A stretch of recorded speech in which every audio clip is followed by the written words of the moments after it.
Good evening. I'm Dr. Gus Penix, President of the Nicholas County Board of Education. I'd like to call this it is February the 7th, 2022, regularly scheduled meeting of the Nicholas County Board of Education. I'd like to call it to order at this time. Would you please rise and join the board in a moment of silent reflection? It gives us opportunity to reflect on those things for which we have to be thankful, but also to clear our hearts and minds for the business we're going to consider here this evening. So, a moment of silent reflection, please.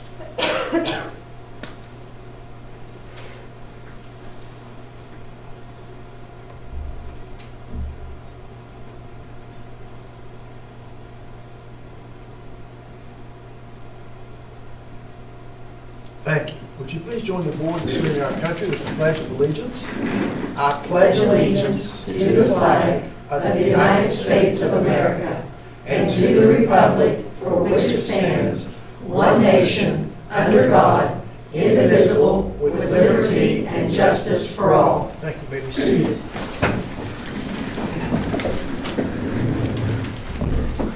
The first item that we will consider this evening is the approval of minutes for the meeting held on January the 11th. The 24th meeting minutes, we will table those to the next time. They're not ready at this time. So approve the minutes of the meeting held on January the 11th, 2022. We all received those electronically. Is there a motion to approve the minutes for the meeting held on January 11th? 2022. Mr. Amy moves. Is there a second to the motion? Second. Mr. Berry seconds. Any further discussion in regard to the minutes of the meeting held on January the 11th, 2022? Hearing none, all those in favor of the motion signify by saying aye. Aye. Those opposed, like sign. Madam Secretary, the motion passes unanimously. Item 4 was the discussion items and presentations. Update on the RIF and transfer for 2022-23 school year. Mrs. Adkins. Okay.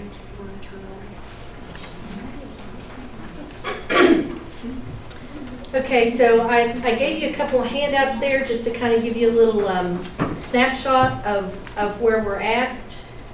So you can look over that, and also just sort of wanted to let you know, like, kind of the process that we follow here when we start thinking about our staff realignment for the next year.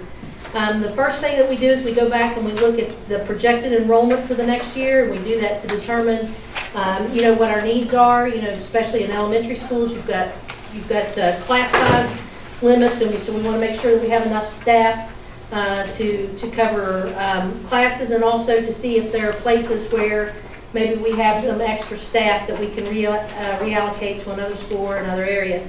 And as we're doing this, we get input from all sorts of people, from federal programs, from special education, from transportation and maintenance, and also the principals. We do include them in on these discussions.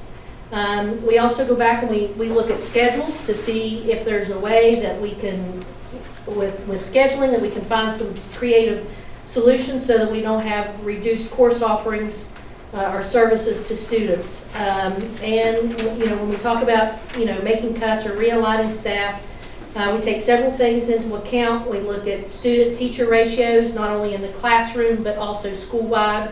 We look at test scores, and we also take into consideration other supports that they may have, for instance, like with Title I or Save the Children. And we also keep in mind this board's commitment to avoid split grades at the elementary level whenever possible. You all have, since I have been here, have expressed that as one of your priorities, is to avoid that when possible. So we do keep that in mind. So as you can see, looking at the reduction in our state aid formula, we did lose about 10 students. That first there's that state aid analysis. We lost $307,594. We gained 10 students. Oh, gained 10 students. Okay, I'm sorry. Yeah, but even though we gained 10 students, We still lost. we still lost some state aid, and we're trying to kind of analyze just what factors went to play in that as well.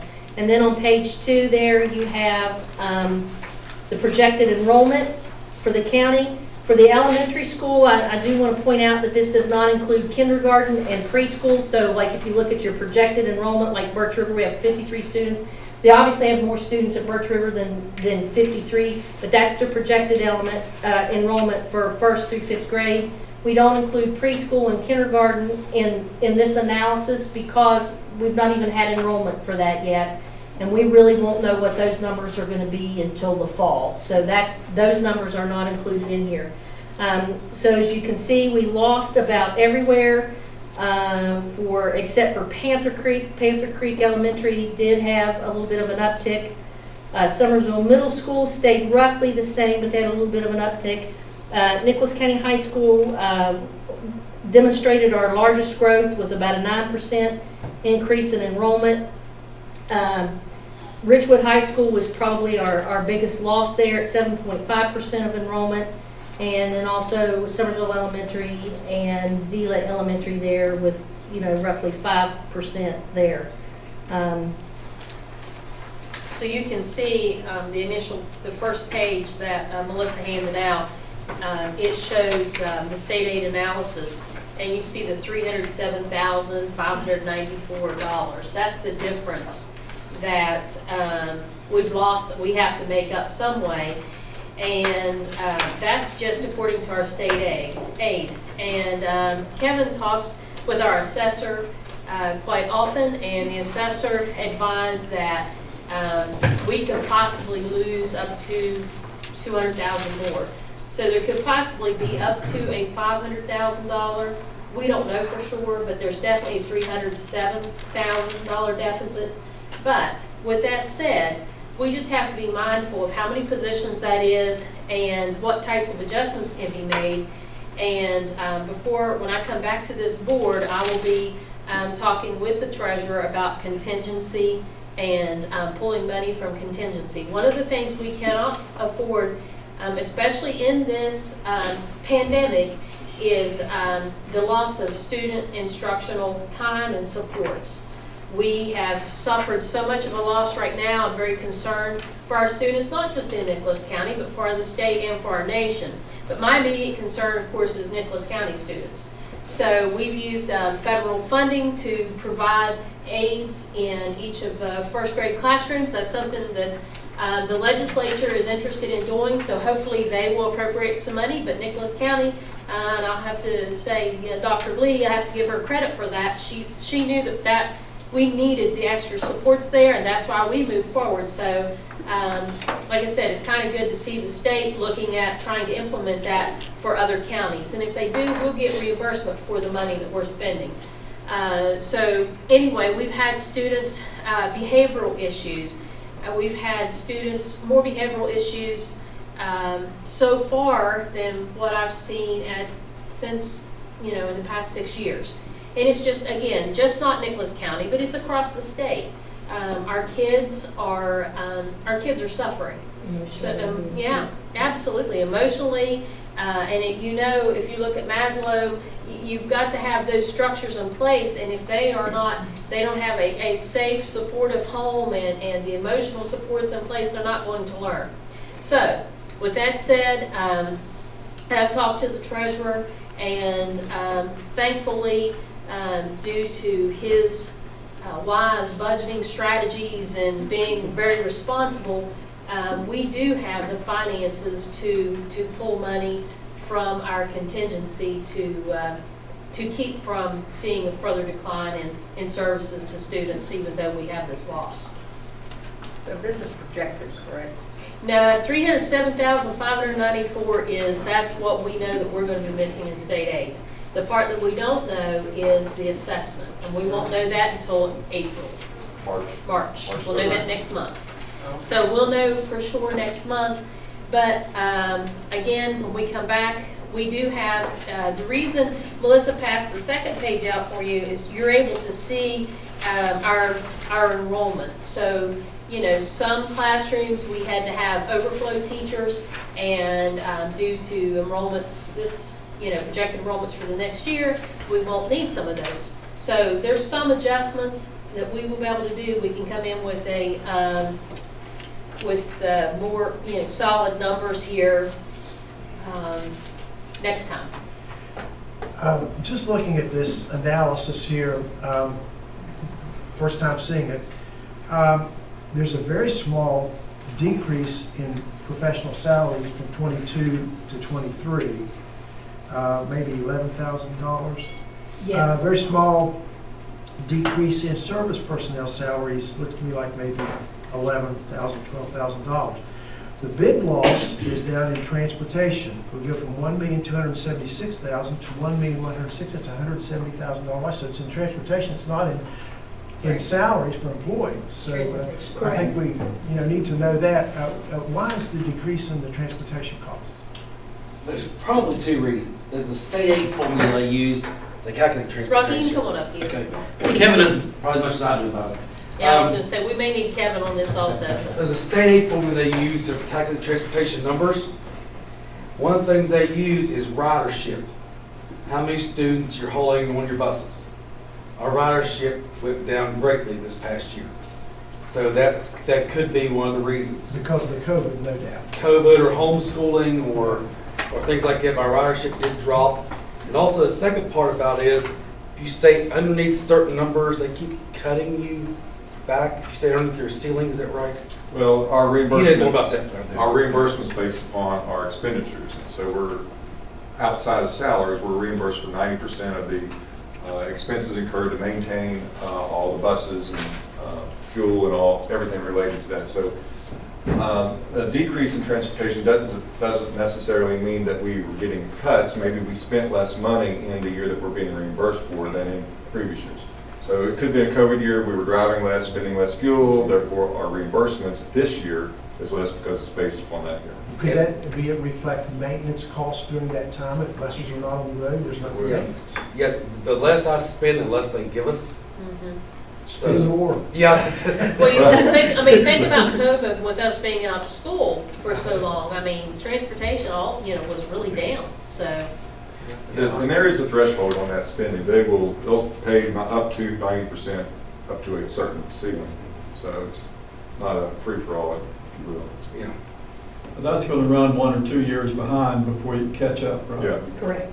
Because there has to be a delay. right, yeah. I think there's a lot of parents that have been, the last years, they've taken their students to school rather than riding the bus. And they only count morning ridership. They don't care about evening, it's only morning. It wasn't as many field trips. Yeah. either Yeah, right, year yeah. ago, so- Yeah, I mean, all of that, and transportation's really been down because of that. If you think about the COVID and how many trips, Yeah, we don't take them. We haven't been. fewer trips. I would not want to see our instructional program suffer just because of transportation down. So, I mean, as you said, we've got issues with our students that need to be addressed.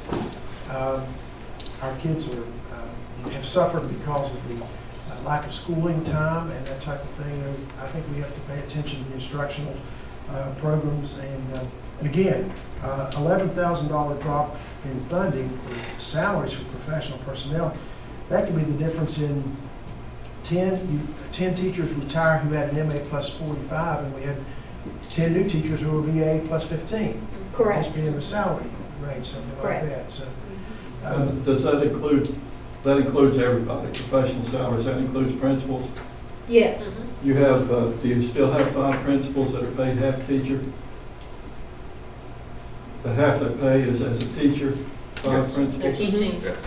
Okay, principals. so that's inflating the number of teachers. Okay, when we make cuts for teachers, okay, we look at classroom enrollment, so that doesn't come into our analysis. You said you looked at school-wide also. Yes. That would count. That No, would- whenever I do the student-teacher ratio, I don't count that unless they're in a classroom on a regular basis. You don't count the 5 principals? No. Okay. No, I do not.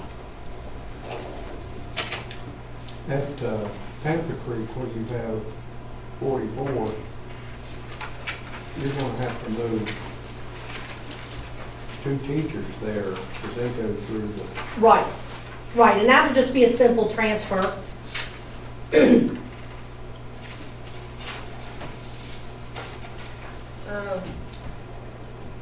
Why is student support less next year? Student support. Those are your, those are behaviors, counselors, nurses, those support services that help students. I'm kind of using the name to define it, but those types of employees.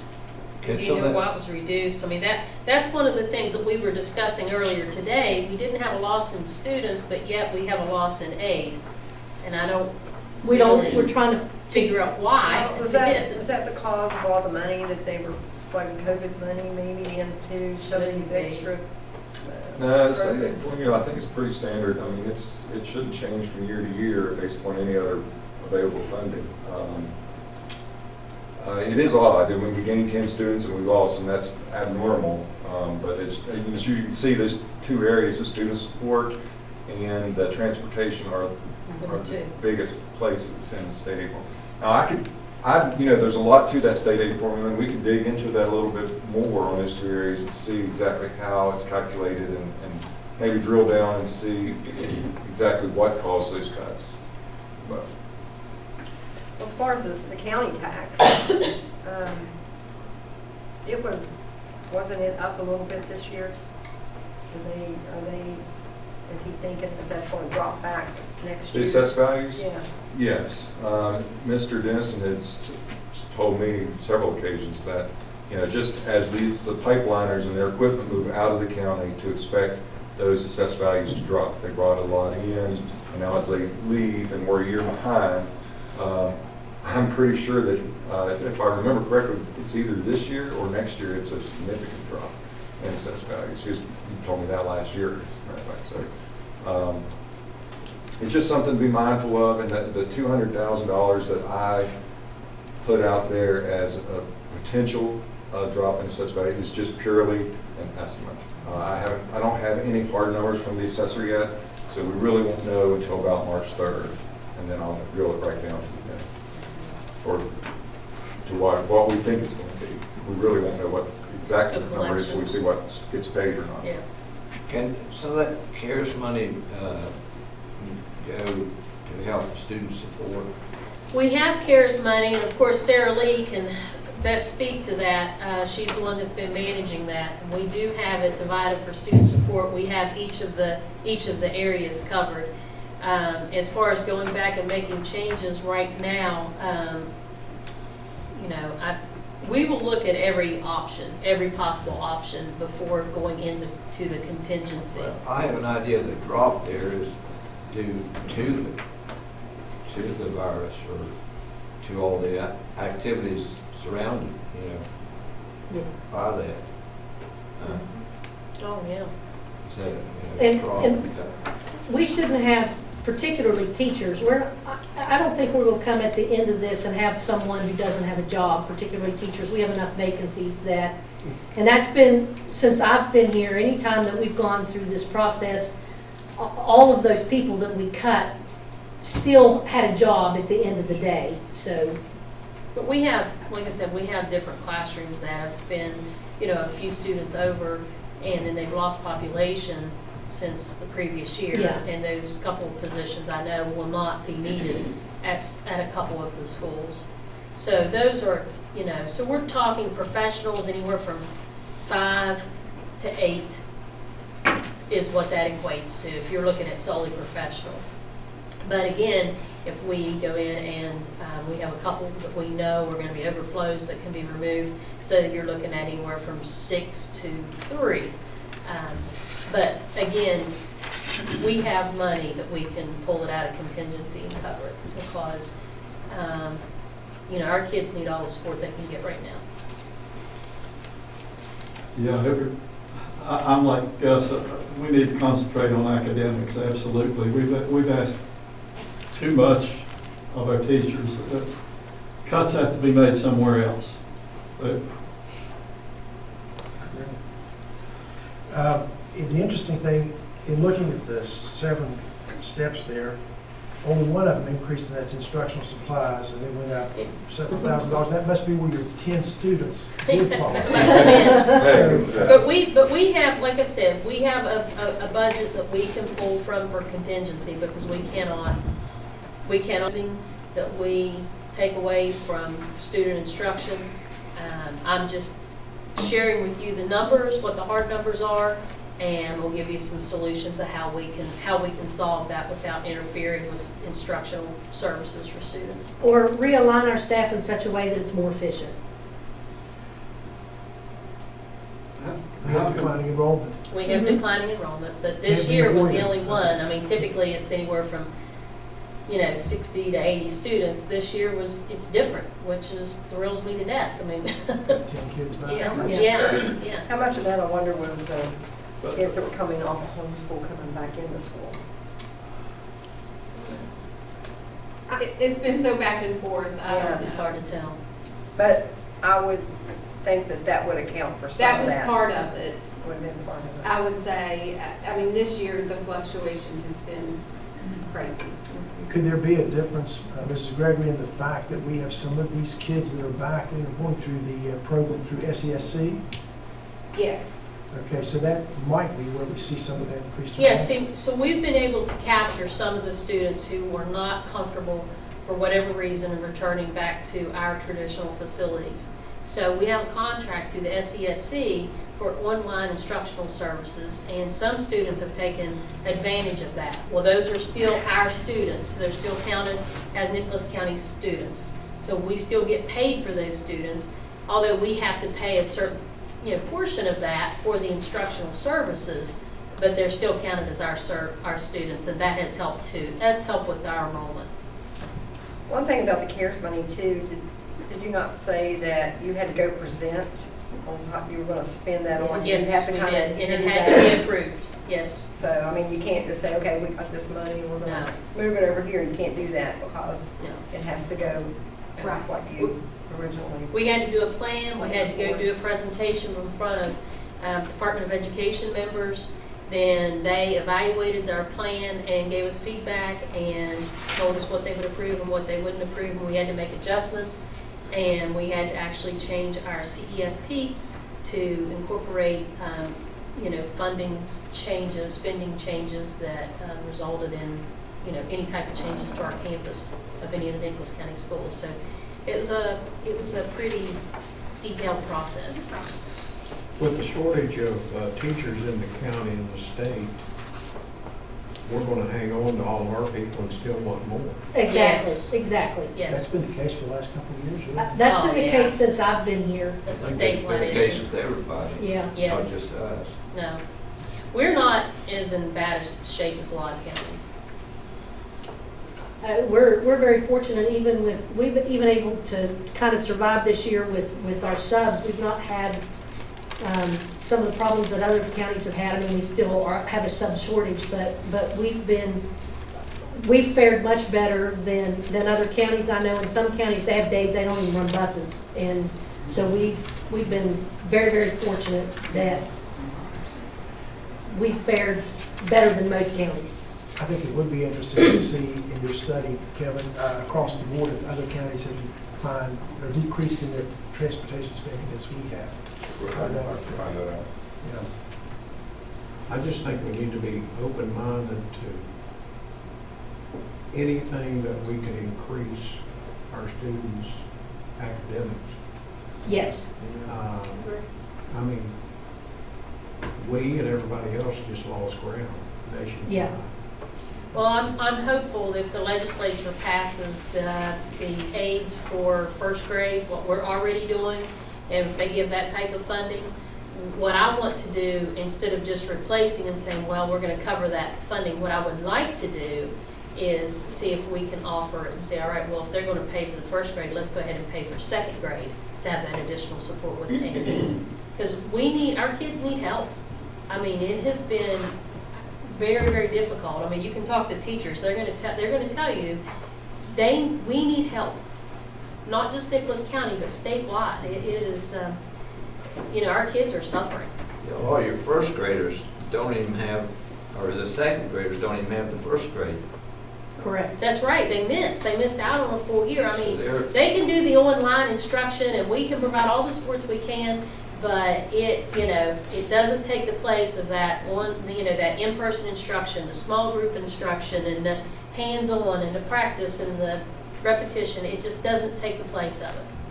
I'm anxious to see when we had one of our LSIC meetings, what one school was doing that was different and was increasing their scores. I want to see the follow-up to that, and maybe that would be a jumpstart. I hate to mention the school's name, but we all know. But I think they were implementing a different curriculum, I think. Yeah. A different approach to it. Yeah, that- different that was way. impressive. Yep, Yeah, if that that's- pans out, I mean, if it That pans out, we got one good chance. I think there's actually a couple schools that's implementing that. Sarah and I were talking earlier. was So that we'll much see what gain, they- that'd be what they do with worth it. checking into it. Here comes state wanting to know how'd you do that. That's And we're right. not telling. It's our secret. Are there any further questions for the superintendent and her staff in regard to the update on the RIF and transfer for 2022-23? Mrs. Atkins, financially, we'll hear more about the assessed values in March and the budget in April, I guess? Yes, we have to, staff has to be notified in writing by April 1st if we're going to, transfer them or cancel or terminate the contract. Otherwise, they have to be notified in writing by April 1st, and then the board will have to approve any of those transfers or reductions by May 1st. Would you say that anybody that is transferred will have a minimum of 3 different options where they want to go? Where that scares the teacher? Well, I don't know about 3. Three. but- I mean, it would depend. For elementary school, yeah, probably. You could probably say that for elementary school because we have several. And I don't have the numbers right in front of me to. Yeah, I mean, it would be hard to say 3, but I mean, The, they won't be without a job if No. they want to continue to work. It'll be in the place most needed, Yeah. where they can do the best. I don't know if you could do this or not, but some places now are using giving an incentive stipend for recruitment. It would widen your recruitment if other employees were helping you try to recruit so that they could get the incentives stipend. is it school districts in West Virginia that are doing it? Yeah. Do you know which ones? No. We'll check. We'll check that because I'm not sure how It would you. probably be the border counties with Maryland and Probably. Virginia, where they can go across the state and get a lot more money. I mean, I So- don't, But it just puts you a bigger field of people out there Right. trying to. Yeah, we'll definitely check into Recruit. that. Okay, and you think it's West Virginia counties doing it? Yes. Right. Yeah, we'll check it. Any further questions for the superintendent and her staff in regard to the RIF and transfer from 22-23? Thank you all. Good presentation. Appreciate it. Item B under discussion items, Aspire, and we welcome to the podium Tracy Jones. I'm actually bringing with me Dr. Lee, moral support. All right, a handout here for you.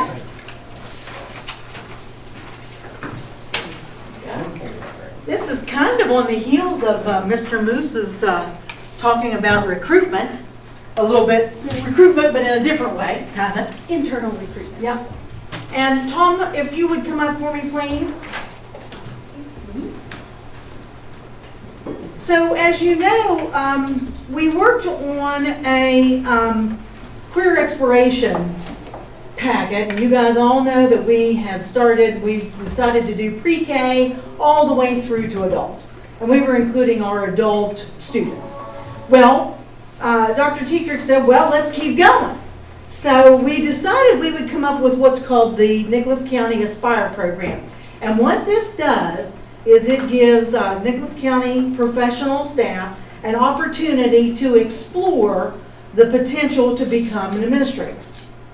So what they could be is a teacher, they could be a counselor, they could be any professional staff in the county, and they have an opportunity to take part in this program, whether they have a degree in administration or not. It is an exploratory program that allows them to really get some hands-on, real-world experience here in Nicholas County. Because there may be some that are in the county that may at some point want to become administrators and they don't know how to go about doing it, or they're not sure what they need to do, or some kind of background on, so what should I be doing to prep myself for that? So we have come up with, and by we I mean Dr. Lee and I have come up with this program based on, it's reflective, as you can see, on the West Virginia Department of Education School Leadership Framework. That's in the first paragraph there. We had our first meeting on January the 19th, and I'll be honest with you, we weren't sure how many people would come. We thought maybe it would just be Sarah Lee and I. We had 14 people come. We have 14 people that are a part of this first cohort, which means they'll be together throughout the cohort process. Now, if you turn the first page over, you'll get a chance to look at the schedule of meetings. Now, the reason I asked Tom to come up, because he's going to be one of the participating schools at the Career Tech Center. He has an individual there that is potentially interested in becoming an administrator. So it's a good thing, because what we're going to do is provide that individual with some hands-on, by really throwing him into the fire, if you will. It benefits Tom in that he might have a person, a partner, to help him out with some of these administrative type things. It's someone to bounce ideas off of. It's someone to assume some leadership position or roles. And again, we're not paying them anything for it. It is an absolute free program. Doesn't cost us anything. Doesn't cost them anything either. So out of the 14 people that we have, 2 of the individuals in the program already have administrative certificates. The other 12 do not. However, this is an excellent time for them to explore the opportunities to become an administrator, especially in Nicholas County, with all the innovative approaches that we're doing and all the wonderful things that are going on. It kind of gives those folks an opportunity to decide, do I want to invest in my educational career? Do I want to go on before I spend, several $1,000s on master's level courses or even doctoral level classes? It's very expensive. It gives them an opportunity to do the same as our kids and explore that position. So as you can look there at the schedule of meetings, we have 5 meetings that are actual face-to-face meetings. And it gives us an opportunity to talk to those individuals, to explain the program. We also have a textbook that goes along with it. They do not have to buy the text. The text is free and it's online. And we're asking them, it's a small book, we're asking them to read a chapter a time each visit, and then we're going to discuss that as a group. You'll notice that we meet from 4 to 6 in the evening. And then after this 5 meetings set, you'll notice that beginning in August 3rd of 2020, we're going to get them prepped and ready to go into their school.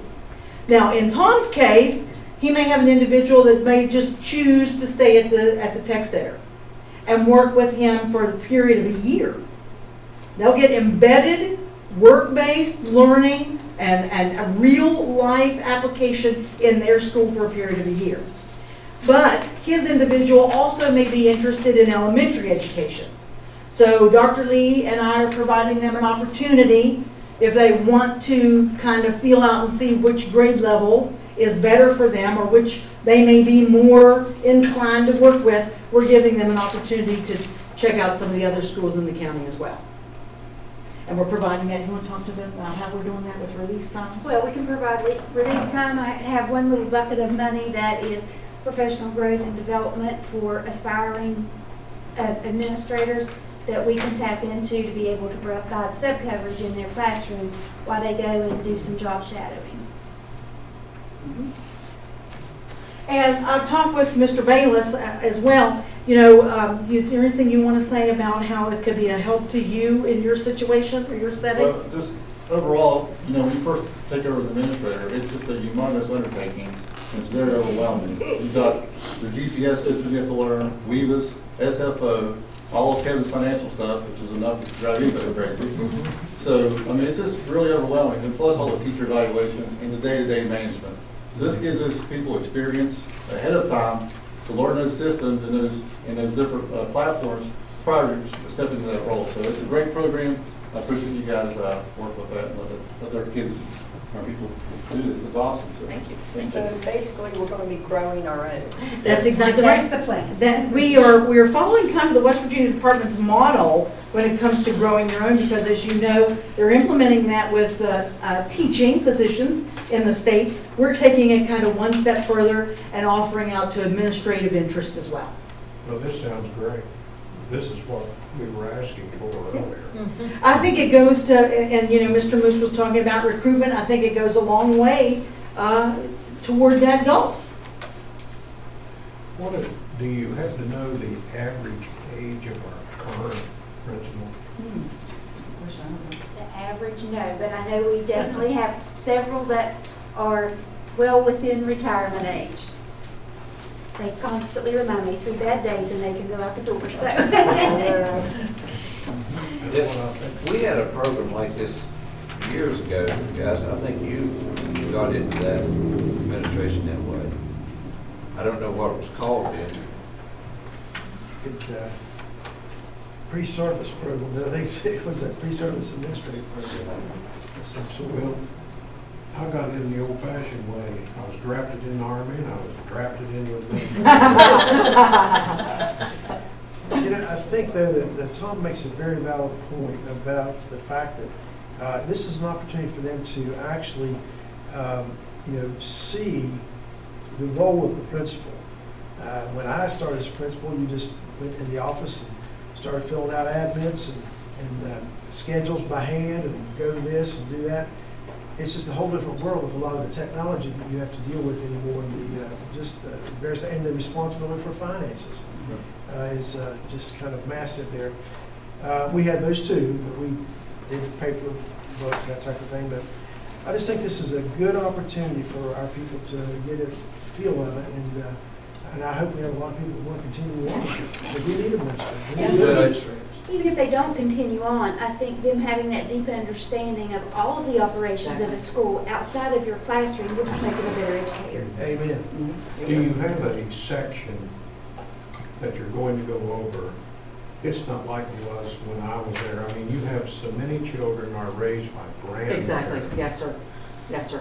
And Yeah, what we're trying to do is, of course, this text that they have, the chapters cover different things like that. We talk about those types of things, but we're also talking about what's unique to Nicholas County.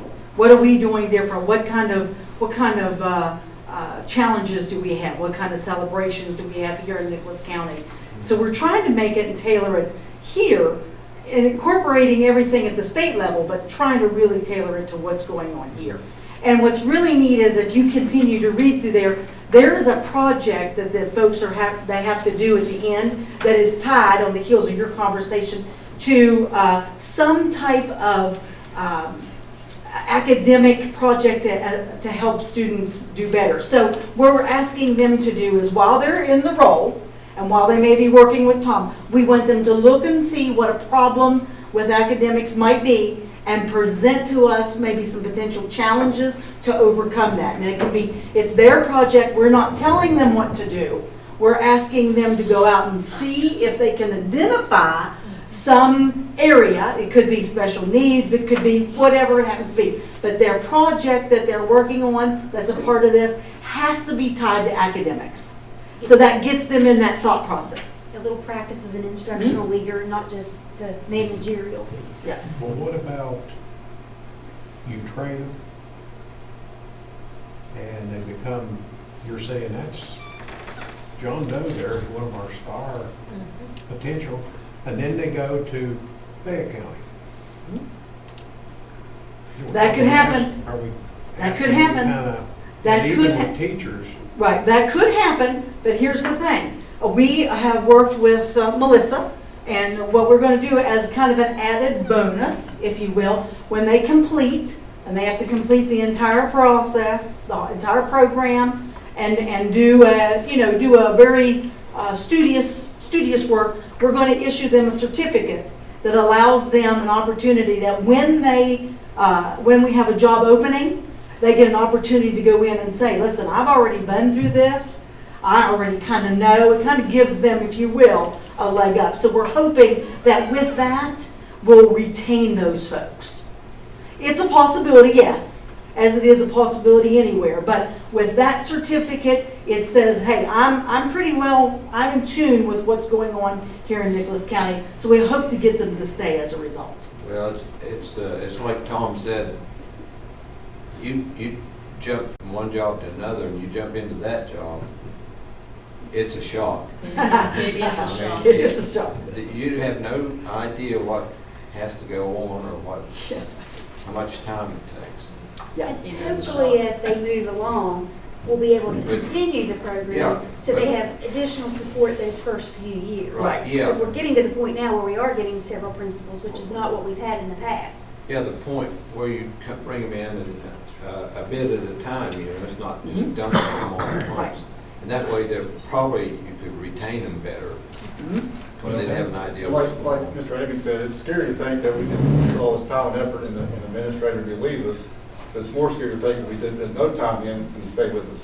Excellent. So, yeah. Excellent. And don't forget to help them with parent conferences. Right. My child did not do that. Yeah.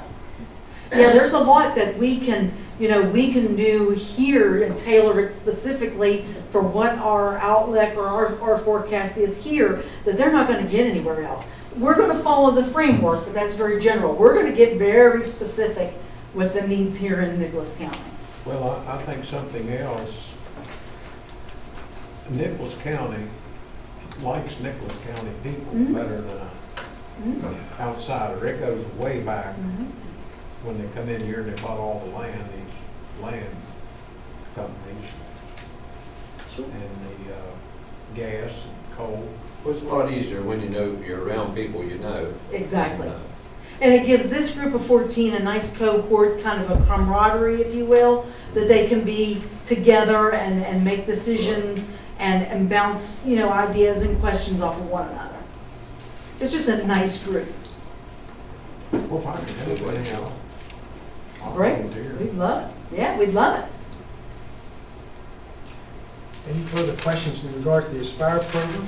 We certainly want to tell you we appreciate the work you all put into this. Thank you. You're helping us and helping the kids. Thank you very much. Any further questions? I would probably, if you invite me, I'd probably be like Forrest Gump, run. I think just sharing some experiences Yeah. as an administrator. Yeah, even some funny Is stories would be helpful. good. What to Yeah. say and what not to say. Run, Forrest, run. Action items this evening. Item A, we asked to approve the MOU with Bluefield State College for the clinical teacher of the record, and that's Mrs. Atkins. Yes, and that was in your board packet. We actually approved this earlier, but when the State Department looked over it, they wanted some changes to be made, so this is just basically a modification based on recommendations from the Department of Ed. Is Bluefield State the only college we have that bid? No, there's several. I know Glenville, Concord, I think Marshall, Fairmont, there's several. We have one that just fell off. Yeah. Who pays the 65%? State? I read that and reread it. That's the salary for the, Yeah, but who pays it? Is that be the state, I would think, wouldn't it? Where, Does the county pay it or the state? They make 65% of regular teachers. Salary and benefits. And then Yeah. they have a calculation sheet. yeah, we would pay that. 65% of their salary. Yeah. So we'd be paying them as a substitute, or Yes, so if it would they, come out of state funds, I mean, the allotment for the teacher? So we do what now? The state allots us so much for each teacher. So would it be 65% of that particular allotment, or? They're not a certified teacher. they're not a certified teacher. So it'd have to come out of the county? Well, That, I don't know the answer to that question. Kevin, do you, because So, the state aid formula provides money for your professional teachers, so many professional teachers, and so anybody we have over, say, that's through 250. So if we have 270 teachers, that is, you have 20 there that's not covered.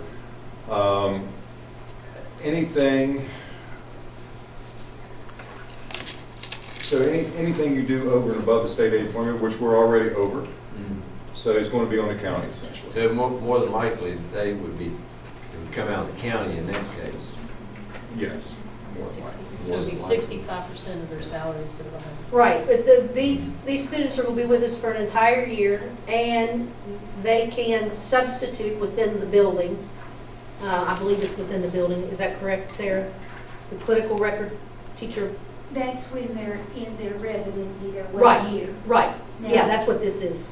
That's for the 1 year residency, or is this the one where we can use, my understanding was we could use those candidates Oh, yes. in a Yes, yes, long-term yes. position. Yes. But we only pay them 65% Right. since they're also Right. counting it as their Right. student teaching. I'm sorry, I was just. They work as a regular classroom Right. teacher. Yes. So this, like, they would be working in a vacancy that we had, so we Right. would actually get them at a reduced cost. 65% of their, But they're student teachers. yeah, but Yes. they get paid as a teacher. Yeah. It's sort of like the They get paid teacher in residence that we did, we've hired, for instance, Alexis, I think it was Alexis Spell, I think that's how we got her. I think she worked for a year for us. There are certain requirements that they have to make. They have to have a certain GPA, they have to have certain coursework completed, and they have to have their practice exams out of the way. So, And the college does the supervision and the evaluation and the, right, right. And then, and if they come in and they work for us here and they like it here, then we can hire them. Yeah, I mean, the one we got is not from this county, but we got one. Right. Any further questions in regard to the approval of the updated MOU with Bluefield State College for clinical teacher of record? Thank you, Mrs. Atkins. Approval of the 20-day comment period for Neola Policy Section 1000 Administrator. Yeah, and those were also uploaded to your board packets.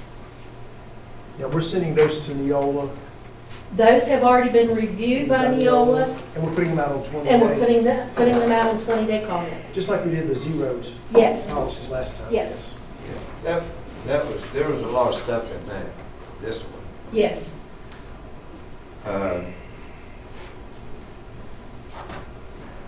Maybe some technical stuff on the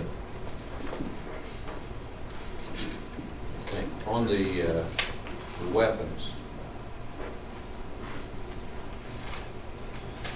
Okay. Handguns were allowed in vehicles of That's, parents or people coming through the. that's state grounds. law.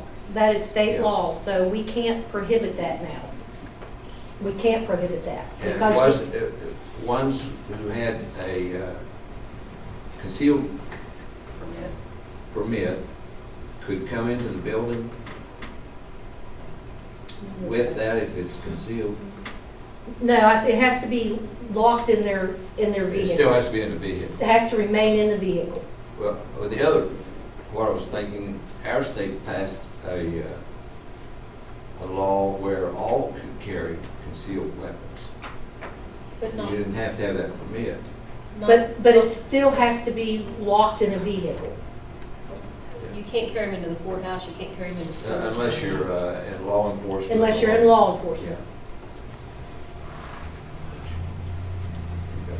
But this, I think you had instances where people were, they'd been hunting or whatever, and you have a gun in the vehicle because you've been hunting or, Mhm. Well, I think it wasn't a whole lot, 30, 40 years ago, kids had them in the back window. whenever I was in high school, that's, they'd go hunting in the morning and come to school with it hanging in the back of their truck. So this doesn't allow them to bring it into the building, but that was, it has to remain locked in their vehicle. And that was and it can't be visible. correct. Right. Right, and that was a change in the state code. There's one place on here, gosh. It says that we need a compliance officer, one male and one female. Where are you Says at? the district, well, I'm trying to find it. I read all this, but, oh my goodness. It's recommended that you have one male and one female, but the No, way, it says the district will appoint one male okay, and one where, female. where, Is that under weapons? Or is it the section 504? Okay, let me see. I had it, now I've lost it. No, that one's not. It was under complaints.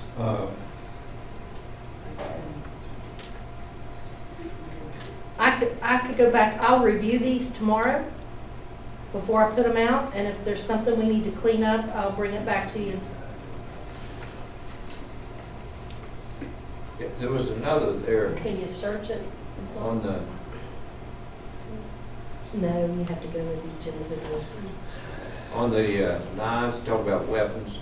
On the knives, there, back a few years ago, if they caught any kid with a pocket knife, they were up for expulsion. Right, and But this doesn't sound like that's the case now. that's correct, because they have loosened the policy a little bit.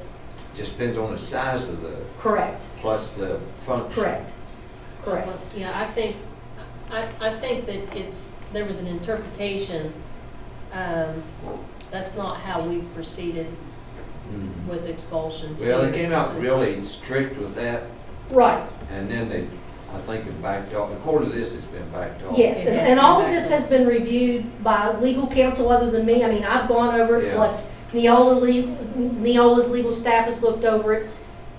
Multiple counties in West Virginia use this, so I'm confident that anything that's in here, Yeah, it was to the point that we had expelled kids because they had like an X-Acto knife, yeah, and that they'd used in class. yeah, And it got almost to ridiculous. correct, I like this a lot better. yes. Any further questions? And you say you'll look over to see if there's anything where there's Right, something about complaints. yeah.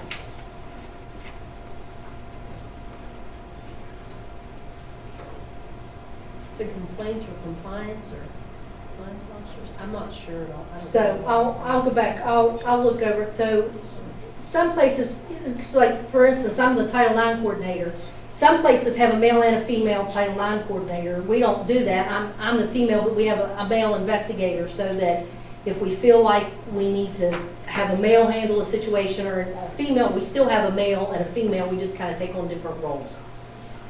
Yeah, that's what it said. That's why it said to do that, because, but it said a compliance officer. You must have a male compliance officer and a female compliance officer. I'll go back over and look at that, because what and what I tried to do whenever I went back over those is what Neola recommended that you appoint 2 compliance officers, but what I intended to do was just have 1 compliance officer, but we have a male investigator so that we could still have persons of the opposite sex to handle certain situations without limiting. Or you can take one of the investigators and make one of them the male compliance officer. Well, but then you're short an investigator, so I was trying to, No, it's specific. I'll I'll look at it. Go ahead. Maybe I'll find it here. I had it before we started, and of course I've lost it now. Okay. Well, I think if we put this out on 20-day comment period, and then you can pull that if there's something. Right, if I need to bring it back for a technical cleanup, because I would be bringing, Neola to you at every board meeting, that's my plan, so I can bring it back if we need to make a technical cleanup to it. Is that okay with the board? Just go ahead and put it out for 20-day comment. She'll research, and if it is a problem, Mr. Moose, she can bring it back for cleanup. Okay? And they can put down the comment. You can Right. make a comment You make a on it comment too. on So that if you, too. yeah, so if you see an issue, make a comment, and then that way we'll have all that documented. Or if you find it, just show it to me later and I'll go look at it. Okay. Is there a motion to approve action items A and B as presented here this evening? I'll make the motion. Mr. Berry moves. Is there a second to the motion? Mrs. Kaufman seconds. Any further discussion in regard to action items A and B? Hearing none, all those in favor of the motion signify by saying aye. Aye. Those opposed, like sign. Madam Secretary, the motion passes unanimously. Consent items, finance, you have received these, the payment of current invoices, and are there any questions or concerns about payment of current invoices? From Mr. Hess. What are those tables? Tables? All those tables, Tables. are they just to be distributed out among the schools? Across the county, just to help Okay, with they're social not distancing. one. Okay, all right. Is that the one that was tabled from last time? But I did hand out a few additional checks that we cut today and included in the packet there. Rocky, Yes. there was a, get that pulled up. There was a bill for steering tires. And I'm just asking because I've never heard of that term. With buses, your front tires are called steer tires. Okay. Your back tires are referred to as drive tires. Okay. And usually the steer tires are even more expensive than drive tires. Our steer tires are probably Michelin's. You probably saw Michelin's in there. And the drive tires are not Michelin's. A lot of times they may be the modern day recapped things. But I think they're more of a Goodyear type brand in the rear. But the front ones are Michelin steer tires. So they take obviously more use. Yes, they do. You're not allowed to run recapped on the front. Oh.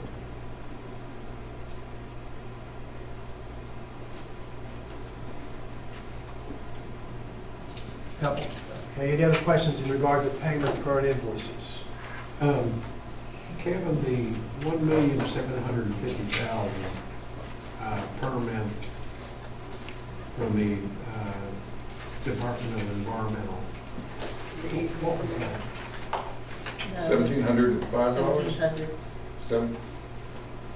It was $1,750? Yeah, it's a permit fee for stormwater or something related to the construction of the project. We'll get reimbursed for that, right? Yes. Stormwater at Glade Creek. It's at the Glade Creek location. I'm not exactly sure what the permit was for, but it was a DEP permit. Sometimes you have to pay for those and they reimburse them. Oh, it'll be reimbursed. Yeah. I noticed you had an X for that, and I just, It's one that we had to disperse early, and I asked Dr. Teacher if I could go ahead and let that out.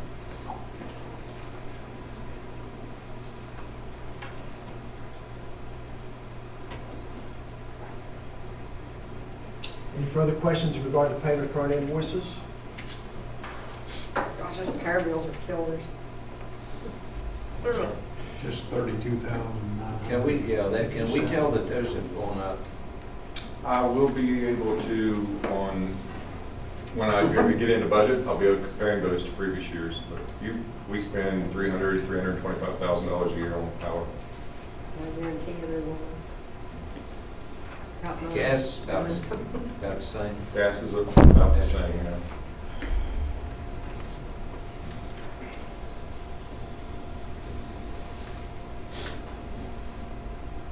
Any further questions in regard to payment of current invoices?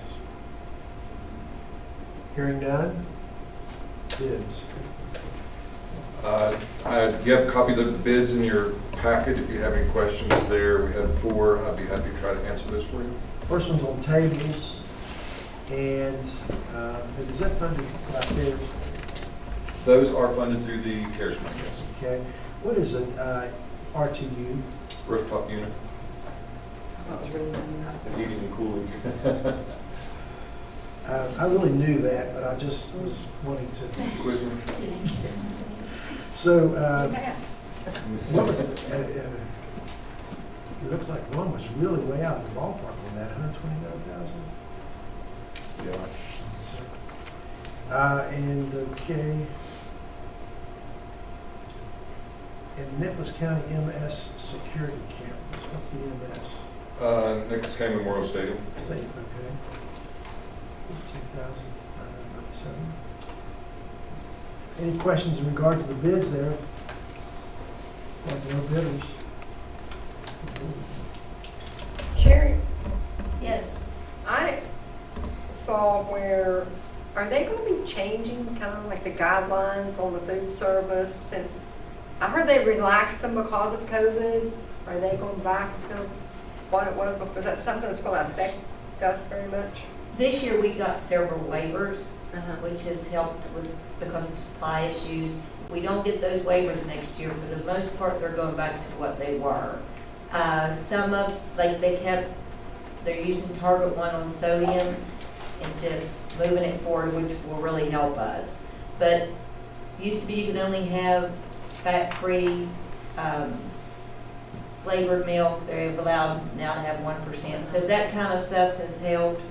The waivers helped us so much this year. But if they don't give us waivers, we'll go back to following all the requirements and guidelines. That's a good question. Kevin, the RT uses two different units on two different buildings. There are 2 units on this building and 4 units at Nicholas County High School. Okay, so it's this building and the high school. Mm-hmm. Yes.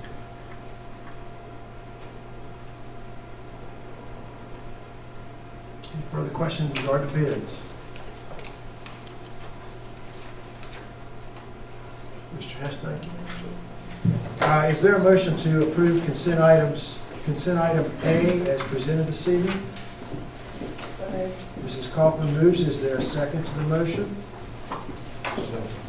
Mr. Amy? Seconds the motion. Any further discussion in regard to the consent item? Hearing none, all those in favor of the motion signify by saying aye. Aye. Those opposed, like sign. Madam Secretary, motion passes unanimously. Mrs. Atkins, Madam Superintendent, board members, is there a need for an executive session regarding personnel issues or matters?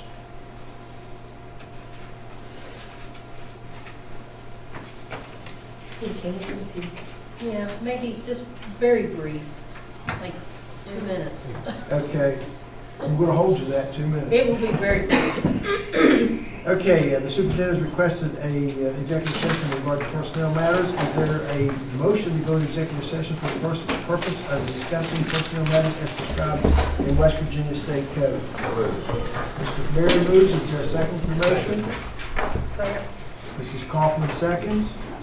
All those in favor signify by saying aye. Aye. Those opposed, like sign. Hey, Chris, Madam Secretary, the motion passes unanimously with executive session at 6:11 p.m. We can sleep a little bit. Okay. Is there a motion to go out of executive session? Mr. Amy moves. Is there a second? Second. Mr. Berry seconds. All those in favor signify by saying aye. Those opposed, like sign. Madam Secretary, we're out of executive session at 6:29 p.m. We did go a little over the 2 minutes we said we'd go. Ms. Atkins. You have before you the updated personnel agenda. The changes are in red. An updated copy has been made available to the public and the members of the press, but I will read the changes. Under professional, to employ in the position of restricted substitute teacher effective upon WVDE approval, it's Bethany Hall and Kayla Stone. And George Vass to employ in the position of substitute teacher effective upon WVDE approval. On page 2, increase the JROTC contract instructor Kevin Matty to 240 days effective immediately. And permission to post and hire the following positions. One summer soul site coordinator to be paid for with federal grant funds for each SMS, RMS, ZES, and BRE. And one 21st century summer program site coordinator to be paid for with grant funds for each SES, GRE, and CRE. And on page 3, you do have an employee leave request that I will not read out loud to protect the privacy of our employee. Any further questions in regard to personnel matters?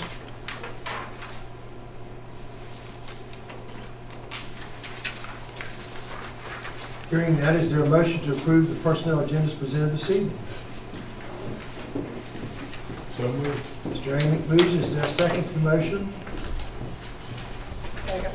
Mrs. Kaufman seconds. Any further discussion in regard to the personnel agenda? Hearing none, all those in favor of the motion signify by saying aye. Aye. Those opposed, like sign. Madam Secretary, the motion passes unanimously. Item 8, Superintendent's information.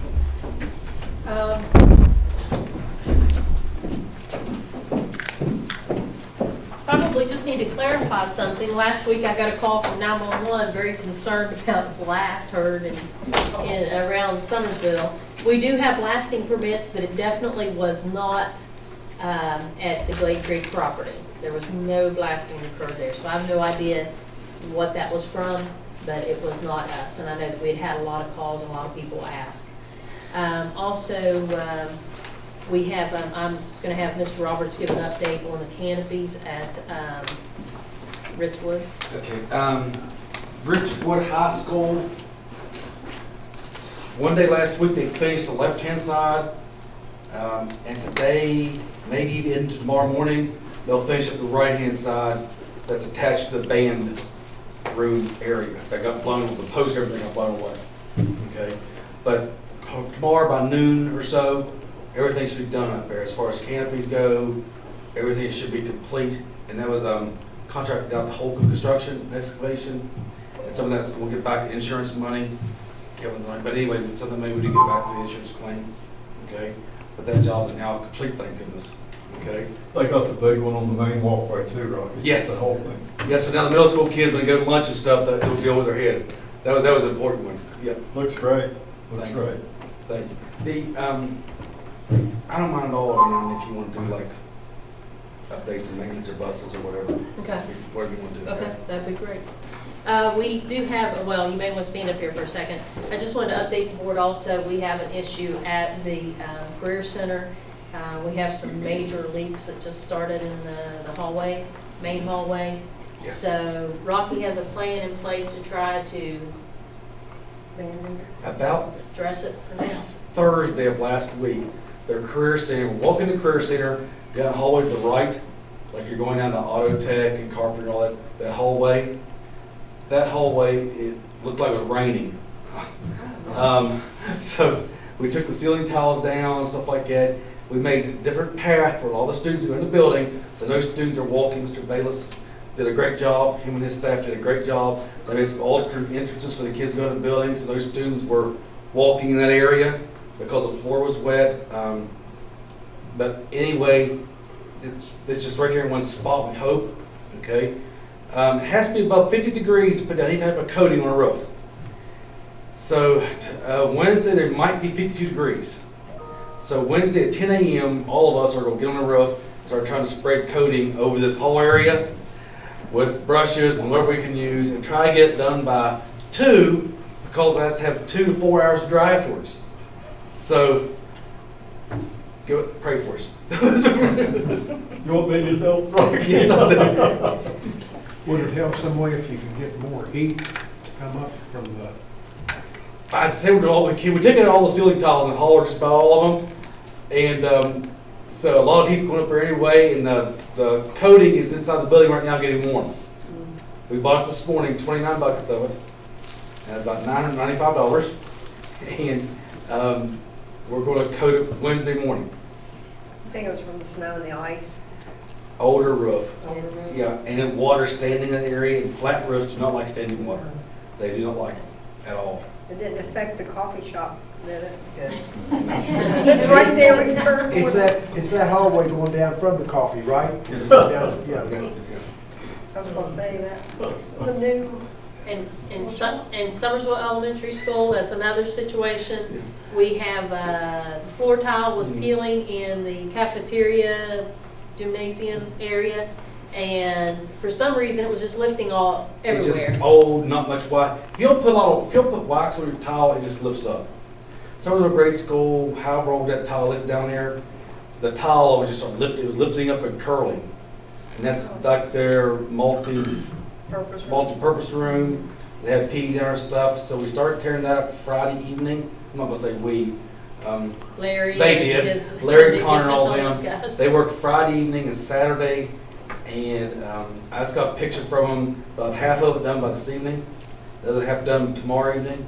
And those guys, Larry, Connor, Rusty, Chad, Howard, all those guys, they lay tile better than anybody I've ever seen. They do a good job. They are great with tile.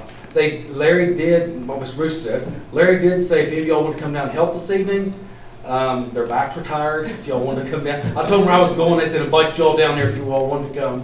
And I told them I would invite you, so you're invited. So that's some of the things going on. I also want to remind everyone that on the 9th, we'll have our pre-bid meeting at Cherry River Elementary, and then on It's in room A10 starting out. A10, A10.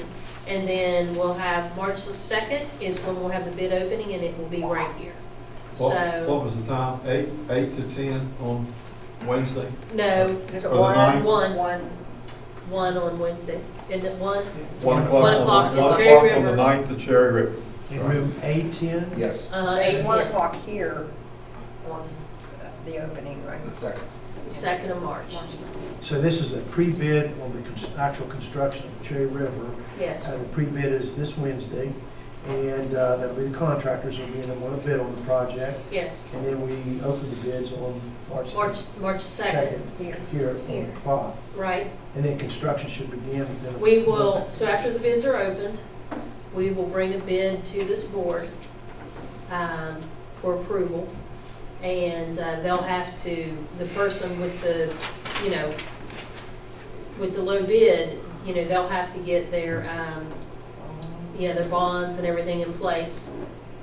I think So- we give them about a month to do that. Or It might take a week, 10 days, something like that, and should have everything in place, I think they so, have like 3 days to get my stuff in place. yeah. They've got certain things they have to have done, like within 48 hours and 72 hours or something like that.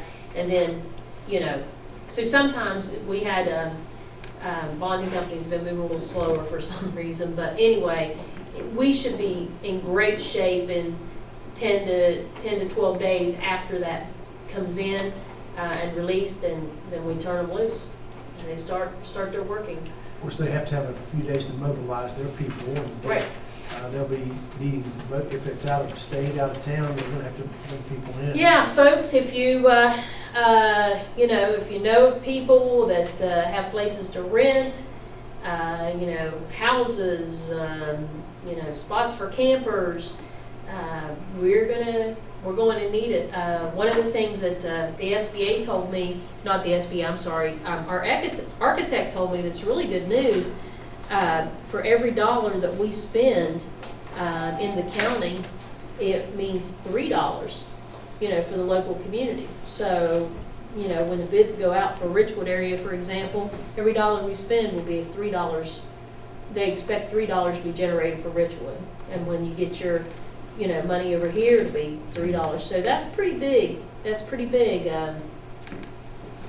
Really big. Economy for a while. That'll be great for the economy There for ought a to be a couple lot years. of camping spots, because a lot were developed when they started putting in the pipe. Yeah, and that's what I said. I said, I feel pretty good about that. I mean, we do have spots, people do have spots for campers and stuff when we had the pipeliners here, so hopefully that will help. But yeah, it'll be big news for the economy, so keep your eyes open. If you know anyone that has rental properties or anything, make sure that they're aware to reach out to whoever the winning contractor is.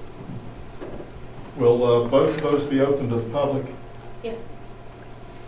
The bidding, or, now, the March 2nd's here, Uh-huh. and we'll have a call meeting for that, of course. No. Oh, we don't? They just open bids. No, this is just to open the bid. So the pre-bid will have the architect, it will have the construction manager, it'll have everybody in that has an interest in, that may bid on the project. We had, how many people was it we had here for just the 17. Glade Creek? 17 people came in just for the property at Glade Creek on doing that dozer work, all that land work. We had 17 people interested. It's mandatory, you can't be Yeah. on the project unless you show up to the You meeting. have to be there, and then they go over the rules. Now, and then March 2nd, when we have the bid opening, that's when everyone will gather and they'll open the bids and they'll say, this is, you know, But that- this person bid this much, this we, person bid. we met for that, when the ground, the Glade Creek ground, we met as a board. Well, you No, could, you no. could, because I remember I had to be out of town. It's not a called meeting though. It's not a called meeting on March I thought we 2nd. voted on it. You will afterwards. Afterwards. So after this March 2nd, after we have that, then the board, you'll have a board meeting and then you'll approve it. They can't go forward until you approve it. You just don't approve it on the day they open. Okay, but we voted on it later. Yes, yeah, you have to approve it. I mean, if you don't approve it, we can't go But forward. we did show up. We came and witnessed the opening of Yeah, I think, yes, most of you did come in and observe. it. Are we having fun with When our they do phones? those pre-bids, they hand out the packets of everything that's gonna be entailed in the building Yep. for everybody to Nice one. do a bid. No, both at 1 o'clock. Both of them was in, okay. And who, the person that leads both of those meetings is the architect. Yes, I'm not involved. Chris. No one in this board office is involved. Chris It's Campbell. led by it's led by the architect. That's who runs it. So Chris Campbell will be the one so he did the other, so I'm sure he'll be the one that does it. And he will answer questions. You know, I don't say anything, I don't get involved, I just listen, because he's the one giving the information and the guidance and. And he responds to all questions. Yes. When they get done, he's gonna say, email me questions. Yep. And then there's everybody on the list that showed up. If one person asks a question, then he replies to every person on the list, so everybody sees the question that was asked. and they So be respond. careful if you show up, please do not attempt to answer any questions for anyone, because that's not the role. Will they have more complete drawings and layouts? Those final drawings They'll are have the the final ones, drawings, because that's what They're- they have to give them. well, those final drawings are the ones that's been in the Yeah. office, those ones that you came in Okay, and the looked big at. stack, Yeah, that's what they have. Okay. Yep, those are the ones. Those are final, no changes. Yep, they're laying, as soon as you walk in the Right, big. office, on that right-hand side. Yeah. Yep, Table. You've seen them. Been out Yeah, and you've- saw the work. They have done a lot of work out at Glade Creek. Oh, yeah. I mean, it's a lot of equipment, a lot of stuff moved, drain line, there's been a lot of work done out there. If you look at the cameras, when you go to the board site, you can go all the way to the right. It says more, click on that, scroll down, and it'll say Glade Creek. You can click on that site, and it'll say camera 1, 2, and 3. If you click on camera 1, it will allow you to pan and zoom and adjust it all over to see what's going on around the property. The other 2 are fixed, so it's really good view. With the package for Richwood, as soon as that bid goes out, it's in their package to also have the cameras up so that you can get on and check, click, zoom, you know, monitor everything that's going on there too. So I think it's Go over that one more time. So I could write- where it's at. How do you get on the site? Go to the Nicholas County Board site. Okay. Go all the way to the top on the right-hand side. It says More. Click on More with the drop-down menu. Yeah, we can pull it up if you want. Click on the okay. drop-down menu, and it'll say, you scroll all the way to the bottom of the drop-down, and it'll say Glade Creek. And when you click on Glade Creek, it'll say camera 1, 2, and 3. Can you pull it up on these TVs? Yeah, we'll pull it up. It'll be dark. It'll be dark, but you can. Oh, but okay. One of the things that you can do though, that the camera 1 is pretty easy. It's pretty nice because, like I said, you can tilt it back and forth. You can zoom in. You can adjust it. You know, you can see a lot. And if you watch through the day, I mean, you can see him work. You can actually zoom all the way down to the cab where the guy is sitting in and driving and see him moving and doing all that. You can put your fingers on it and, you know, adjust it. Better than tracking through the mud. That's how I watch it. I just Yeah. look online. And just a reminder, if anybody goes to the site, please stop in at the trailers and let the construction managers please don't just drive around there, because I mean, everybody's, for safety, they're moving huge lizard trucks and Yeah. equipment. And if you do go, just make sure everybody's got a vest and a hard hat, but stop in the trailer, because it's dangerous. You You don't want to can't go go out. much past the Frito Lane place on the left, Right. that road That's is where the gone. gate That's It's stop. covered up, huge mound of dirt. That's stuff. topsoil, that's all topsoil that came off. Yeah, and it looks good. Yeah, We're maybe- looking for more places to put topsoil, there's a lot there. Yeah, it's, I heard that starting next week, they're really gonna start moving there. they've really They're been getting- moving it now, so. Yeah, they're getting close. Right now, they're working on 2 DEP retainage ponds. That's what you're seeing, is one on the very south and one on the northern end. That's okay, we'll just leave it blank.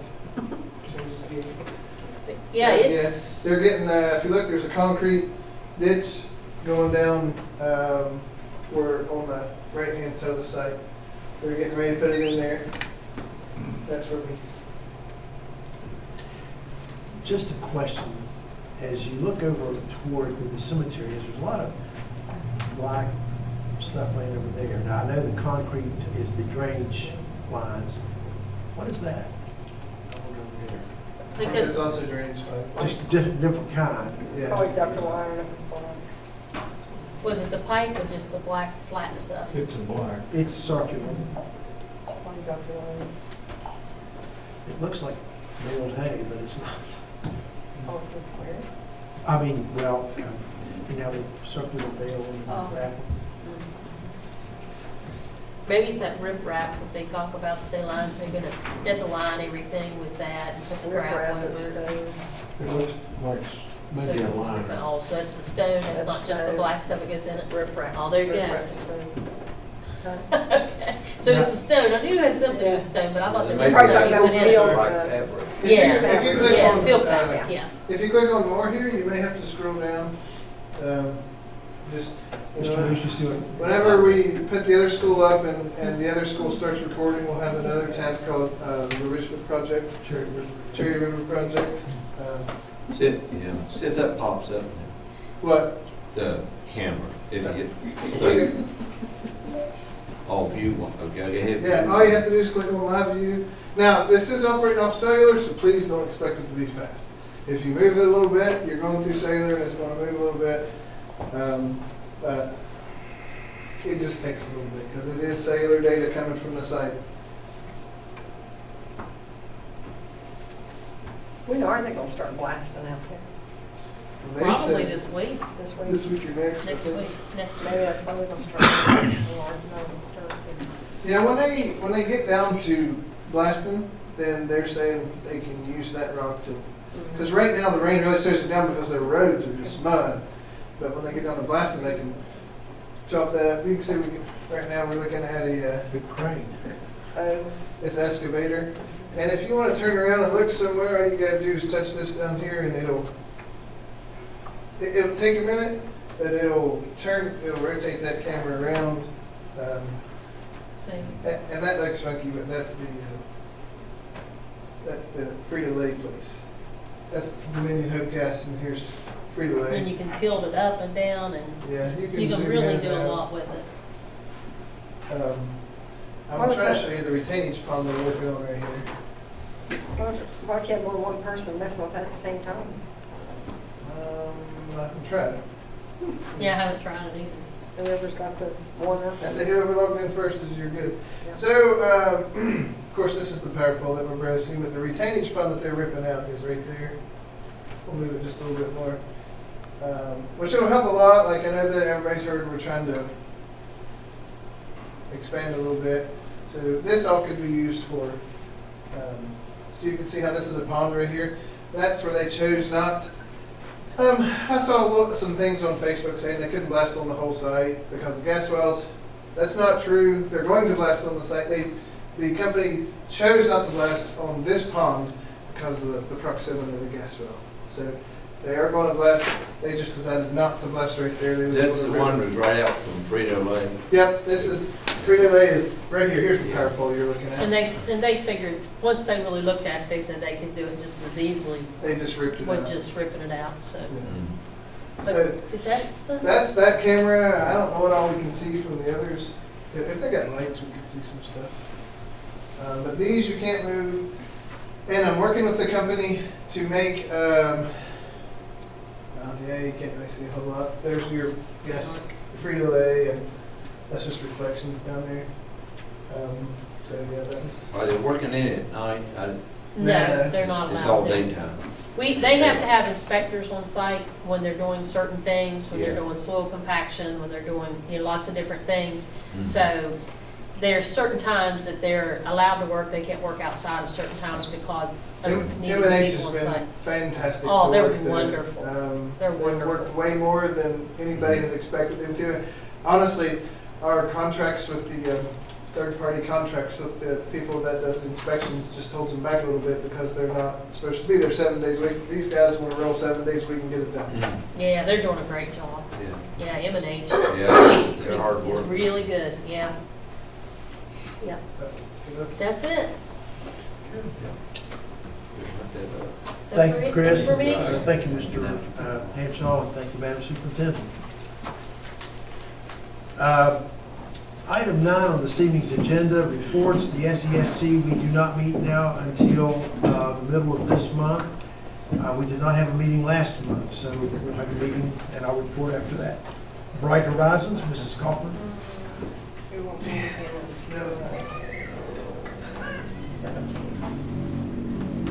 Okay. Madam Secretary, do you have any delegations? No, sir. Thank you. Items for future agendas.